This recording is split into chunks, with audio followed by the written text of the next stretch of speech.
la problématique des femmes handicapées qui subissent des violences est une question, est une réflexion toute récente. C'est-à-dire jusqu'il y a peu d'années, peut-être 3 ou 4 années, personne ne parlait des femmes handicapées qui subissaient des violences. C'est notre association qui, la première, on peut dire entre guillemets, s'est intéressée à ces violences. Et à l'heure d'aujourd'hui, on peut dire que 4 femmes handicapées sur 5 subissent des violences. Et cela est corroboré par la Commission européenne qui a fait un rapport qui date de 2012 et qui montre que 80% de femmes subissent des violences. Alors pourquoi ces violences sont-elles si peu connues? Pour de nombreuses raisons. D'une part, parce que les violences en tant que telles, c'est quelque chose que l'on a envie d'ignorer, on a envie de ne pas savoir. On a du mal à s'imaginer que nous vivons dans une société où 4 femmes handicapées sur 5 subissent des violences et plus de 38% de femmes valides. On a du mal à s'imaginer qu'il y a un viol en France toutes les 7 minutes. Donc on préfère ne pas savoir. C'est pour cela que la problématique des violences envers la femme handicapée est restée très longtemps inconnue. Alors les violences que vivent les femmes en situation de handicap, dans un premier temps, elles sont cachées. Les femmes handicapées n'en parlent pas. Elles n'en parlent pas pour plusieurs raisons. Déjà, le handicap, c'est quelque chose de tout à fait spécifique. Le handicap, encore aujourd'hui dans notre société, c'est quelque chose qui nous met hors norme. Nous ne sommes pas, entre guillemets, comme tout le monde. Nous dérangeons, nous entraînons des poses de questions, nous demandons de l'accessibilité partout. Et notre société n'est pas encore prête aujourd'hui à accueillir la différence. Donc, quand l'on donne ensuite une femme handicapée, déjà, il faut assumer ce handicap, d'être femme, d'être handicapée. Ensuite, si on parle des violences que l'on subit dans son couple, parce que dans son couple ou en institution, ou dans sa famille, c'est très difficile et compliqué. La première chose que l'on voit chez la personne handicapée, c'est son handicap. On l'enferme dans son handicap. D'ailleurs, il n'y a pas encore très longtemps, on dit l'aveugle, on dit la sourde, au lieu de dire une personne aveugle, une personne sourde. La société n'est pas encore prête à entendre que les femmes handicapées sont des citoyennes à part entière et que le handicap n'est pas leur identité. Partant de là, lorsque les femmes handicapées subissent des violences, dans un premier temps, elles s'imaginent, entre guillemets, que c'est normal, qu'elles le méritent. Parce que le handicap entraîne beaucoup de culpabilité, entraîne beaucoup de dévalorisation. Les personnes handicapées, les femmes handicapées sont vulnérables. Donc une femme handicapée qui subit des violences, elle va se dire, consciemment ou inconsciemment, mais c'est tellement difficile de vivre avec moi. Mon conjoint, mes frères, mes sœurs, mon père, mes amis, ils ont beaucoup de patience de m'accepter avec cet handicap.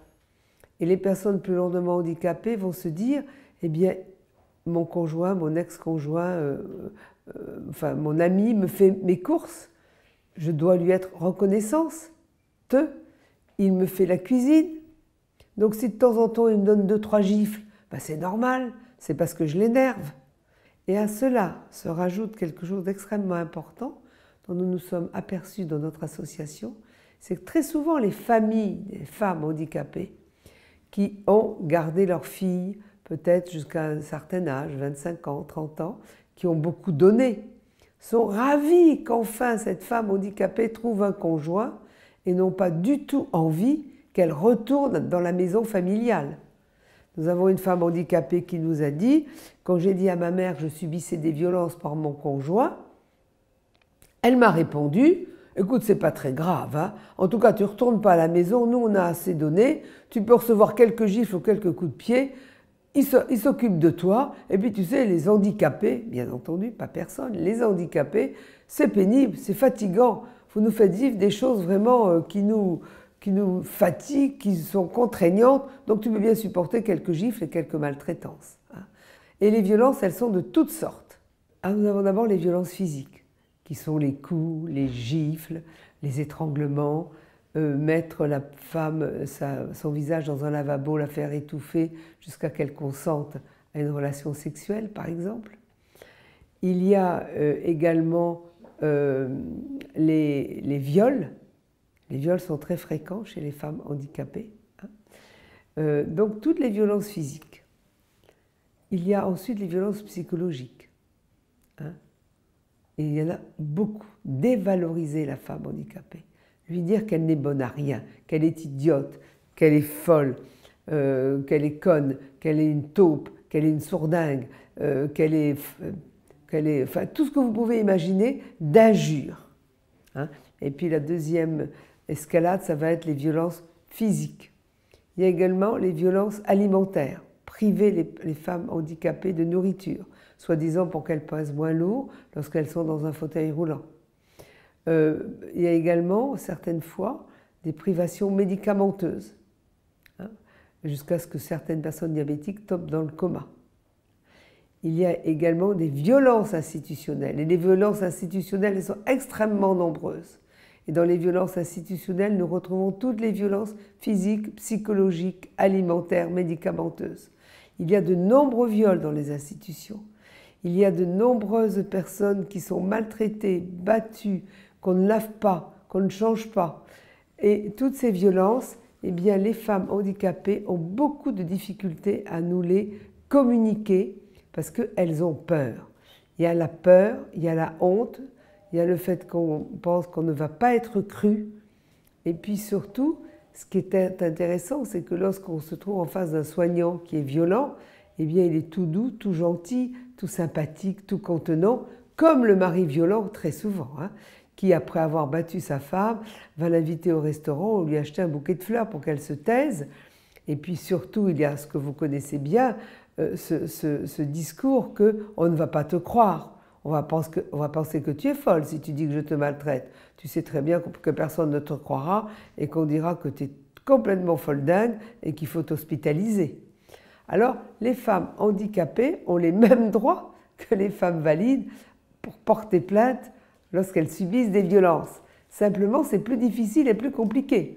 Parce que quand on est aveugle et qu'on ne sait pas où est le commissariat, mais parfois, dans l'affolement, on va se perdre, on ne va pas le trouver. Si le commissariat n'est pas accessible qu'à 4 ou 5 ou 6 marches, c'est beaucoup plus compliqué, beaucoup plus difficile, dans la mesure où il faut l'accessibilité pour les femmes en fauteuil roulant des commissariats, des tribunaux, des médecins qu'elles doivent aller voir pour une expertise. Donc il y a un manque d'accessibilité encore en France. Il y a un manque d'accessibilité également pour lorsqu'elles vont rencontrer le juge ou lorsqu'il va y avoir procès.